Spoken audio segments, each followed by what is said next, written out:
پہلے تو میں نے مسلمانوں کے اخلاق سنے تھے، اب تو میں نے دیکھ بھی لیے، پر یہ بتا جب 12,000 آیا تھا جان کیوں نہیں چھڑائی؟ تو حضرت چارہ کاٹتے کاٹتے رو پڑے، فرمانے لگے تو نہیں نہ جانتا یہ بیٹیاں سانجھی ہوتی ہیں، پتہ نہیں نا، میرے رسول پاک نے تو حاتم تائی کی بیٹی کے سر پہ کپڑا رکھ کے کہا تھا بیٹیاں برابر ہوتی ہیں، تو یہ نہیں پتا جب اس کی 6 بیٹیوں کی شادی ہوئی ہے میرے اندر روحانیت کتنی بڑی ہے۔ فرمایا پھر 12,000 آیا ہے تو 2-4 بچیاں پھر گئی ہیں، تو یہ نہیں پتا میں اندر سے راضی کتنا ہوں، میں تیری نوکری کرتا رہوں گا، پتہ نہیں اللہ کتنی بیٹیوں کو بیاہ دے گا۔ اتنا رویا وہ عیسائی کے پیروں میں بیٹھ گیا، کہنے لگا بابا میں نے تیری مخالفت کی ہے پر تیرے قریب آ کے پتہ چلا ہے کہ تو بہت اونچے اخلاق کا مالک ہے، اور اگر تیرا یہ مقام ہے تو تجھے اخلاق سکھانے والے محمد عربی کی شان کتنی ہوگی۔ ظالم کی بولیے جاتے نہیں لوگ جھوٹے گواہ بن کے، وکیل صاحب کو نہیں پتا ہوتا کہ یہ بندہ مجرم ہے جو میرے پاس آیا، کیا مجرموں کے وکیل نہیں ہوتے؟ بولے تو اس کو پتہ نہیں ہوتا وکیل صاحب کو کہ یہ صاحب مجرم ہے، میرے پاس مقدمہ لے کے آئے، اور اگر بے ادبی نہ ہو جائے تو میرا خیال ہے قاضی عدالت کو بھی پتا ہوتا ہے کہ مجرم کون ہے اور مظلوم۔ میرے نبی پاک صلی اللہ علیہ وسلم نے اس قدر زیادہ سختی فرمائی اس مسئلے میں، فرمایا جس کو پتا تھا کہ فلاں آدمی ظالم ہے، ظلم کر رہا، پھر وہ ظالم کا گواہ بنا یا اس نے ظالم کی مدد کی، کتنی کی؟ شارحین لکھتے ہیں چاہے اس نے ایک جملہ بول کے کی، چاہے ایک، سارے بولیے، چاہے ایک غریب کو اس نے ظلم کیا تو کہتے ہیں علاج یہ سی، چاہے ایک جملہ بول کے کی، شارحین اس حدیث کی شرح میں لکھتے ہیں ایک جملہ بول کے چاہے مدد کی، جس بندے نے کسی ظالم کی مدد کی کسی مقدمے میں یا کسی صورت میں اور اسے پتا تھا یہ ظالم ہے، میرے نبی پاک صلی اللہ تعالی علیہ وسلم فرماتے ہیں اگر اس نے مدد کی، ابھی ظالم کی بات نہیں ہو رہی، ظالم کے مددگار کی بات ہو رہی، اگر کسی نے ظالم کی مدد کی تو حضور فرماتے ہیں خدا بھی اس سے بری ذمہ ہے، رسول بھی اس سے بری ذمہ ہے۔ سنبھال کے رکھے اپنی نمازیں، قربانیاں، حج، زکوٰۃ سنبھال کے رکھے۔ اگر ظالموں کا مددگار ہے، الیکشن آ لینے دے، آپ کو نظر آ جائے گا کون کون ظالموں کا مددگار ہے، نظر آ جائے گا۔ اپنی جیب سے لوگ پیسے دے کے ظالموں کی مدد کریں گے، ان کے فلیکس چھپوائیں گے، بورڈ لگوائیں گے، جیبوں سے پیسے دے کے۔ ہم نے خود آگ لگائی ہے چمن میں اپنے، بے سبب گردشی ایام کو الزام نہ دو، ہم نے خود نور کا ظلمت سے کیا ہے سودا، کر کے توہین سحر شام کو الزام نہ دو۔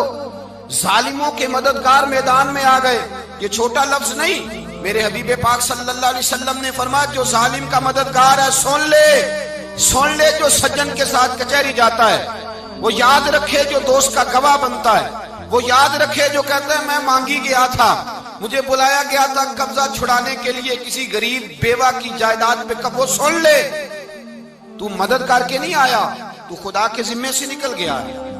رسول پاک نے فرمایا تیرا میرا تعلق ختم ہو گیا، تو ظالم کا مددگار ہو گیا، پھر تو کہتا میں بے چین ہوں، میں بے قرار ہوں، میں آزمائش کا شکار ہوں، پلٹ کے دیکھ تو صحیح تیرا گناہ کتنا بڑا ہے۔ میرے نبی پاک صلی اللہ علیہ وسلم کا ایک اور فرمان سن لیں، ابن ماجہ ابو داؤد میں موجود ہے، اس حدیث کو آپ نے یاد کر لینا ہے، کر لیں گے انشاءاللہ، سارے کہیے انشاءاللہ، کر لیں گے یاد۔ حضور صلی اللہ علیہ وسلم نے فرمایا اگر تو ظالم کی مدد کرے گا نا، یہ لفظ دل کی تختی پہ لکھ لینا، یہ مکافات عمل ہے،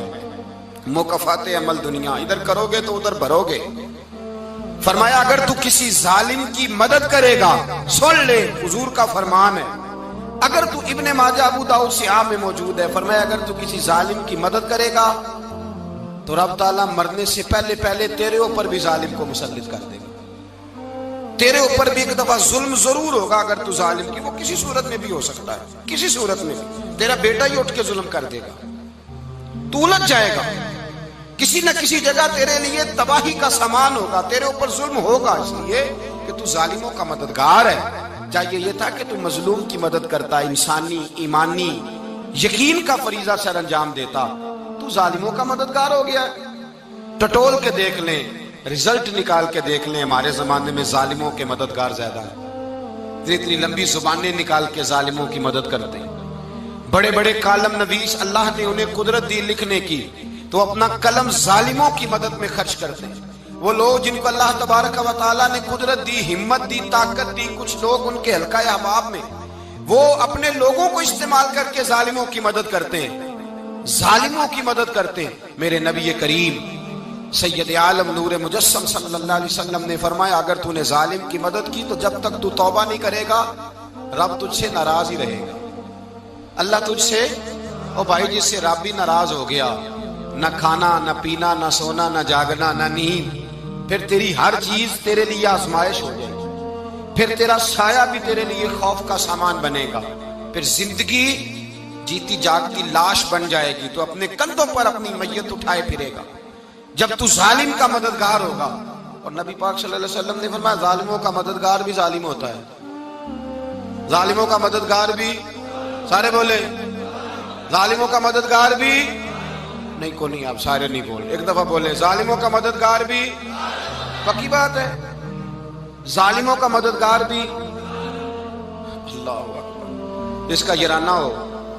جس کا دوستانہ ہو، جو کہے میں نے نا اس کو اوکھے ویلے کے لیے ظالم کو یاد رکھا ہوا ہے۔ کبھی مشکل میں رکھے نہیں ہوئے لوگوں نے ظالم دوست، کہتے میں نے رکھے ہوئے ہیں، بلکہ ہمارے دیہات میں تو کہتے ہیں میں نے بازو بنائے ہوئے ہیں۔ کس کو بازو بنا لیا؟ ظالم بھی کبھی بازو ہوتا ہے، جو ظلم کی تلوار لیے میدان میں کھڑا ہے۔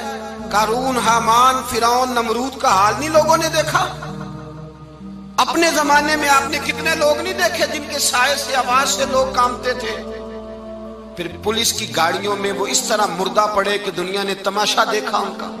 یہ رنگ ہم نے دیکھے نہیں اپنے آنکھوں سے۔ فرمایا ظالم کا مددگار بھی، جو کار میں بٹھا کے لے کے گیا وہ بھی ظالم، جس نے چائے پلائی وہ بھی، جس شخص نے کھانا کھلایا وہ بھی، جو کچہری تک ساتھ گیا وہ بھی، جس نے فلیکس کے نیچے، بڑے شرابی کے نیچے چھوٹی اپنی فوٹو لگائی وہ بھی، جو ووٹ کی پرچی ڈالنے گیا وہ بھی۔ کہہ دینا باہر نکل کے کہ حضرت صاحب نے سیاسی تقریر کی ہے، کہہ دینا، پر بات تو سچی ہے نا۔ خو کرے ہم تو سے تھوڑا سا گلا بھی سن لے، خو کرے ہم تو سے تھوڑا سا بھی گلا۔ امام مالک کے پاس ایک بندہ آیا، اس نے کہا حضور میں درزی ہوں، ایک ظالم بادشاہ مجھ سے کپڑے سلواتا ہے، میں تو ظالموں کا مددگار نہیں نا۔ ایک ظالم بادشاہ مجھ سے، حضور میں تو مددگار نہیں نا ظالموں کا، جو فرمایا ظالموں کا مددگار بھی ظالم ہوتا ہے، تو کپڑے لے کے آتا ہے میں سی کے دے دیتا ہوں، ذمہ داری نہیں۔ یہ ایک آدمی دکاندار ہے، اس سے کوئی بندہ چیز خریدنے آئے گا تو تھوڑی کہے گا میں نے نہیں دینی، تو دے گا۔ کوئی بندہ اگر کسی شخص سے کوئی کام کہتا ہے جو اس کی فیلڈ ہے، اس کا شعبہ ہے، اس کا معاش کا وہ سلسلہ ہے، کہتے ہیں یا رسول اللہ صلی اللہ علیہ وسلم ظالموں کا مددگار بھی ظالم، حضور نے فرما دیا۔ تو امام مالک سے بندے نے مسئلہ پوچھا، دل کی تختی پہ لکھنے والی باتیں ہیں، کہا حضور میں درزی ہوں، ظالم کپڑے سلواتے ہیں، میں تو مددگار نہیں نا۔ امام صاحب کہنے لگے نہیں، مددگار تو وہ ہوگا جو تجھے سوئی دھاگا فراہم کرے گا، تو پورے کپڑے سی کے دیتا ہے، تو خود بہت بڑا ظالم ہے، تو پورے سوٹ سی کے دیتا ہے، تو بہت بڑا ظالم خود ہے۔ مددگار تو وہ ہوگا جو تجھے دھاگا دے گا، جو تجھے بٹن دے گا، جو تجھے نلکی دے گا۔ جو ظالم سے اتنی نفرت، ظلم کر کے بندہ آئے، یہاں تو ہمارے زمانے میں ہیرو بن جاتے ہیں لوگ، ظالم ہیرو ہے، لوگ اس سے ڈرتے پھرتے ہیں، گھومتے پھرتے ہیں، اور بہت سارے کم مزاج لوگ اس کے پیچھے ہاتھ باندھ کے پھرتے ہیں۔ ظالموں کی مدد کرنا، ظالموں کے ساتھ رہنا، یہ ظلم ہے، ظلم، یہ زیادتی ہے۔ میرے نبی پاک صلی اللہ تعالی علیہ وآلہ وسلم نے ارشاد فرمایا یاد رکھو، رب فرماتا ہے میں مظلوم کی مدد ضرور کروں گا، چاہے جلدی کروں چاہے دیر سے کروں، میں مظلوم کی مدد۔ اور حضور صلی اللہ علیہ وسلم نے فرمایا ہے، حضرت معاذ بن جبل کہتے ہیں حضور نے مجھے یمن کا گورنر بنایا، جب میں جانے لگا نا تو حضور نے بڑی نصیحتیں کی، بخاری میں موجود ہے، فرماتے ہیں جب میں پلٹنے لگا تو میرے رسول نے فرمایا معاذ ایک منٹ ٹھہر جا، ایک بات میری یاد رکھنا، اس کو نہ بھولنا۔ کہا حضور کیا؟ فرمایا دیکھنا کسی پہ ظلم نہ کر بیٹھنا، کہیں تجھ سے زیادتی نہ ہو جائے۔ محبوبہ پھر حضور نے فرمایا سن میرے معاذ، میں تجھے گورنر بنا رہا ہوں، زیادتی نہ کر بیٹھنا۔ یا رسول اللہ صلی اللہ علیہ وسلم کیا ہوتا ہے؟ تو میرے کریم نے فرمایا جب مظلوم دعا کے لیے ہاتھ اٹھاتا ہے تو عرش کا مالک کہتا ہے فرشتوں پیچھے ہٹ جاؤ، عرش کا مالک کہتا ہے فرشتوں پیچھے ہٹ جاؤ۔